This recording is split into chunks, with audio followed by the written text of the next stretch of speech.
Hi, I'm Sue and I work for the Brentwood School's Christian Worker Trust. Now today's story is a continuation from the story about Joseph and his coat. Joseph had been left in a pit by his brothers who'd grown jealous because of his coat. I wonder what will happen to him next. Let's see.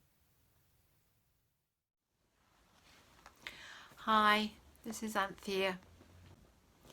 The brothers sat down to eat their meal, and they were laughing and joking about what they had done to Joseph.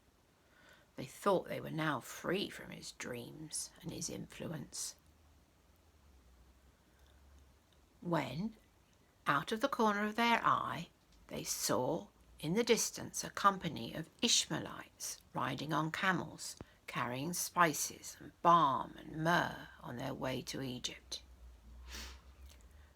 Judah spoke up and said, "You know we could sell our brother to these merchantmen. It would be better than just killing him. After all, he is our brother, and we don't want his blood on our hands, do we?" So that is exactly what they did. They hauled him up out of the pit and sold him for just 20 pieces of silver to the Ishmaelite traders. Joseph was now destined for Egypt. He was alone. He was very frightened, but deep down inside he knew that the God of his fathers was still with him. When Reuben, his oldest brother, returned to the pit a bit later on, hoping to find that Joseph was still there and that he could return his younger brother back to his father, he was horrified to find that he'd gone, that he'd been sold to the merchantmen. What was he going to do? What was he going to tell his father? Then they decided on a trick. They got his coat and killed a young goat and dipped it in its blood, and then took that back to their father. They said to Jacob, their father, when they got home, "We've found this coat in the fields. Do you recognize it? Do you think it might be Joseph's coat? He had one a bit like that, didn't he?"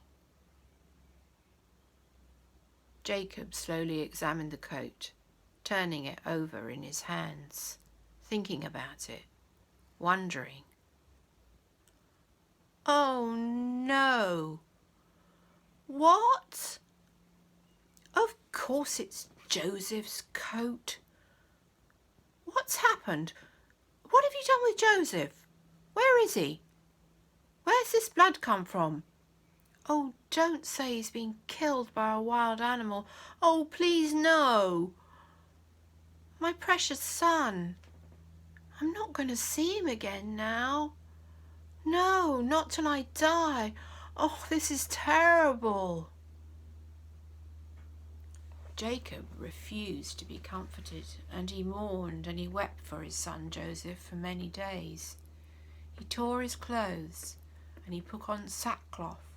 So deep was his grief for his son. Joseph, meanwhile, had been taken down to Egypt and sold as a slave to Potiphar, an officer to Pharaoh and a captain of his guard.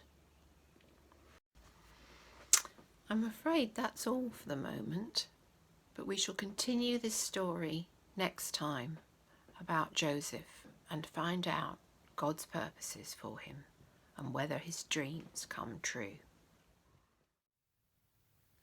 How frightening that Joseph was sold as a slave. I wonder how he felt as he was journeying towards Egypt. And his poor dad, how sorrowful was that he thought his son had died. Have you ever been really sad? I hope you've enjoyed this story. I wonder what will happen next to Joseph. I don't think that's the end. Bye.